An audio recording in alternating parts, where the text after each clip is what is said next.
अस्सलामुअलैकुम वरहमतुल्लाहि वबरकातुहू। नाज़रीन, आज 3 मार्च 2026 का दिन है। आप YouTube channel deep talk with Hasan Arif देख रहे हैं। मैं आपका मेज़बान हसन आरिफ हूँ। नाज़रीन किराम, दुनिया में एक माशी बहरान जन्म ले रहा है। इसी हवाले से दुनिया में तेल की जो कीमतें हैं वो बढ़ती जा रही हैं। इसी हवाले से पाकिस्तान में भी तेल जो है वो 458 का हो चुका है, पर लीटर हो चुका है। अब दुनिया इस वक्त एक बड़े आलमी टकराव के दहाने पर खड़ी है, जहां एक तरफ फौजी कार्रवाइयां जारी हैं और दूसरी तरफ पाकिस्तान जैसे मुल्क सफारती हल तलाश करने में सरगर्म है। ईरान जंग की वजह से आलमी स्टॉक मार्केट्स में भी मंदी है और एशियाई ममालिक जो तेल के दरामद पर इंसार करते हैं शदीद माशी दबाव का शिकार हैं।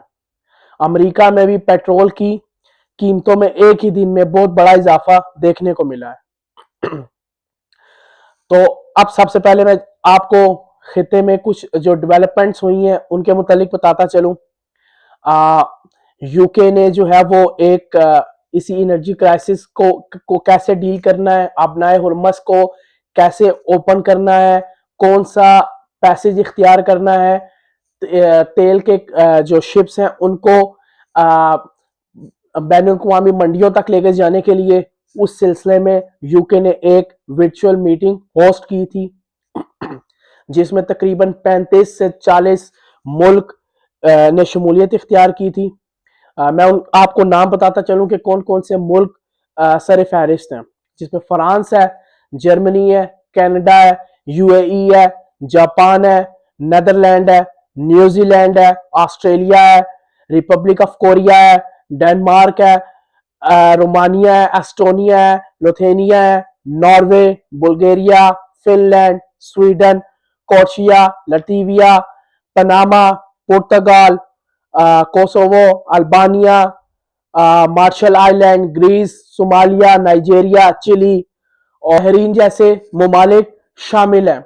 अमेरिका ने इस मीटिंग को ज्वाइन नहीं किया और अमेरिका की तरफ से यही कहना था कि ये जो पैसेज तलाश करना और ये जो स्ट्रेट ऑफ हॉर्मस का मसला है ये सिर्फ उनका मसला नहीं बल्कि दुनिया का मसला है और दुनिया इसको जिस तरीके से मर्जी जो है वो डील करे। जब यूरोपीय नेशन हमारे साथ जो है वो इस स्ट्रेट ऑफ हॉर्मस को ओपन कराने के लिए शामिल नहीं होते हो सकती, तो हमें भी कोई जरूरत नहीं है कि हमें उनके लिए यहाँ पर फौज भेज के जो स्ट्रेट ऑफ हॉर्मस है इसको ओपन करवाएं हम। तो ये अमेरिका की तरफ से एक बात थी। इसी के साथ ही अमेरिकन फौज में एक बहुत बड़ी तब्दीली देखने को मिली है। अमेरिकन आर्मी चीफ जो थे, इसको पेंटागन ने भी अभी इस खबर को जो है वो कंफर्म कर दिया है। जो American army chief Randy George थे उनको रिजाइन देने का कह दिया गया है।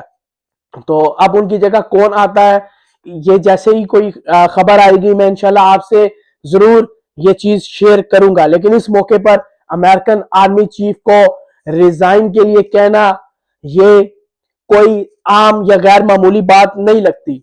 इसके पीछे एक बहुत बड़ी रीजन हो सकती है कि इस जंग को मजीद बढ़ावा देने के लिए एक ऐसे शख्स को लाया जाए जो पूरे खिते को, मिडल ईस्ट को जो है वो आग में झोंक के रख दे। इसी के साथ ही रशिया ने जो है वो यूक्रेन में जो लोहंसक का रीजन इलाका है उस पर मुकम्मल कंट्रोल हासिल करने का ऐलान कर दिया है, जबकि कीव ने जो दारुल हुकूमत है यूक्रेन का उसने इस चीज को ऑफिशियली डिनाई किया है कि वो उनका यही कहना है कि अभी भी जो कंट्रोल है वो हमारे पास मौजूद है। रशिया ने इजिप्शियन फॉरेन मिनिस्टर को जो है वो इस वक्त होस्ट किया है ताकि इस खिते में जो मिडिल ईस्ट है यहाँ पर किसी सोल्यूशन की तरफ पहुंचा जा सके और देखा जा सके कि यहाँ पर ये दोनों नेशंस क्या काम कर सकती हैं। इसी तरह वेनेजुएला पे जो अमेरिकन पाबंदियां हैं वो हटा दी गई हैं। वेनेजुएला प्रेसिडेंट डेल्सी के कहने पर जो है वो यूएस ट्रेजरी डिपार्टमेंट ने जो है वो पाबंदियां खत्म कर दी हैं फिल वक्त के लिए। मेरा जहां तक ख्याल है कि ये पाबंदियां इस वजह से खत्म की गई हैं कि जो तेल का बहरान है उस हवाले से उसको थोड़ा सा ओवरकम करने के लिए, क्योंकि वेनेजुएला एक बहुत बड़ा तेल प्रोड्यूसर है दुनिया में। इसी के साथ ही जो है वो फौजी अमेरिका की तरफ से जो है वो इस जंग का एक फौजी हल तलाश करने की एक परमानेंट कोशिश जारी है, जबकि माहिरीन का कहना है कि फौजी हल से किसी किस्म की कोई भी जो है वो आप अपना जो मकसद है वो अचीव नहीं कर सकते। और ईरान इस वक्त जंग को बढ़ावा इसलिए दे रहा है और किसी भी किस्म की कोई नेगोशिएशन पे नहीं आ रहा ताकि दुनिया पर एक माशी दबाव पड़ सके और दुनिया जो है वो इसमें कूद कर एक परमानेंट सोल्यूशन की तरफ जाए, ना कि एक टेम्परेरी सीज फायर की तरफ। तो अब इससे जो है वो सिर्फ दुनिया की मार्केट से मुतासिर नहीं हो रही, बल्कि दुनिया एक बहुत बड़े जो तबाही का दाहिने है उसकी तरफ पहुंच रही है। अब जो सिनेरियो और जो सिचुएशन यहाँ बनती नजर आ रही है, क्योंकि ट्रंप ने भी लास्ट टाइम यही कहा कि हम जो है वो ईरान को पत्थरों के दौर की तरफ ले जाएंगे।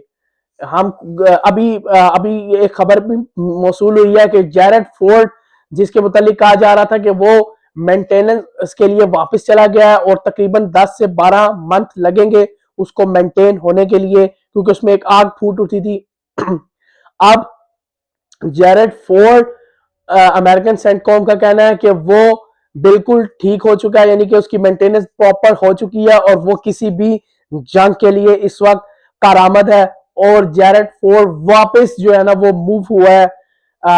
अब इस चीज को कंफर्म नहीं किया गया कि जैरेड फोर्ड की जो मूवमेंट है वो इस खित्ते में वापसी के लिए है या उसका कोई और मकसद है। बजाय तो ऐसा ही नजर आता है कि जैरेड फोर्ड को वापस इस खिते में लेके जाने की एक कोशिश की जा रही है, ताकि 10 से 15 अप्रैल, क्योंकि 10 से 15 अप्रैल के दरमियान जो तमाम अमेरिकन बेड़े हैं वो जिसमें यूएसएस बॉक्सर है और यूएसएस जॉर्ज बुश है वो भी यहाँ पे पहुंच जाएंगे। और जैरेड फोर्ड जो है वो भी तकरीबन उसके आसपास या कुछ दिनों में जो है वो मिडल ईस्ट पहुंच सकता है। तो अमेरिका इस वक्त एक प्लान किए हुए बैठा है कि वो उसने जो है वो हर सूरत ईरान को पर बहुत बड़ा हमला करना है, जिसके बाद जो है वो ईरान के ऊपर या ईरान के जो जजीरे हैं जहां से वो तेल बरामद करता है वहां पर अपने पैराट्रूपर्स को उतार के उनका कंट्रोल हासिल कर सके। ईरानी आर्मी चीफ ने वाज़िया तौर पर यह ऐलान किया है कि कोई भी अमेरिकन ट्रूप्स अगर ईरान की सरजमीन पर उतरेगा तो वो जिंदा वापस नहीं जाना चाहिए। तो ये जंग जो है वो डीएस्केलेशन की तरफ बिल्कुल भी नहीं अब जा रही। हमें इस जंग को समझने के लिए ग्रेटर इसराइल को जो मंसूबा है उसकी तरफ गौर करना होगा। अगर ये जंग आज रुकती भी है, अगर हम ये सपोज करते हैं कि ये जंग रुक जाएगी, तो इस जंग का सबसे बड़ा जो लॉस होगा वो किस मुल्क को होगा? वो इसराइल को होगा। इसराइल के जो रिलीजियस एक प्रोस्पेक्टिस है कि उन्होंने इस ग्रेटर इसराइल के मंसूबे को जो मदीना के खैबर से पीछे पीछे जो यहूदियों को खैबर से निकाला गया था वहां तक उन्होंने इसको जो है वो लेके आना है, वहां तक इनकी सरजमीन है, ये क्लेम करते हैं। तो अब इन्होंने तो अपने मकसद को हर सूरत हासिल करना है, चाहे दुनिया को पूरी तरह जो है वो जंग में धकेला जा सके। अब ट्रंप इस मकसद के लिए जो है वो ब्लैकमेल हो रहे हैं। अब कुछ रिपोर्ट्स इस तरह की भी है कि ट्रंप जो एप्स्टीन फाइल्स की वजह से भी ब्लैकमेल हो रहे हैं। दूसरा, उनको एक थ्रेट है कि उनको कहीं इलिमिनेट ही ना कर दिया जाए। अब ये कुछ चीजें ऐसी हैं जो इस वक्त जो है वो देखने को मिल रही हैं। ट्रंप इस वक्त भी बाजिद है और उसने जो ये मुज़ाकरात की नाकामी का जो बोझ है वो जेडी वेंस के कंधे पर डाल दिया है कि जेडी वेंस ही ये चाहते थे कि इस मामले को जो है वो डीएस्केलेशन की तरफ लेके जाया जाए और ईरान के साथ मुज़ाकरात किए जाए। और जेडी अब ट्रंप ने कहा कि ये जो मुज़ाकरात फेल होंगे इसका जिम्मेदार जो है वो जेडी वेंस होगा और हम बहुत बड़ा आइंदा हफ्तों में जो है वो ईरान पर हमला करने जा रहे हैं। तो नाजरीन, ये कुछ अपडेट्स थी आज तक की।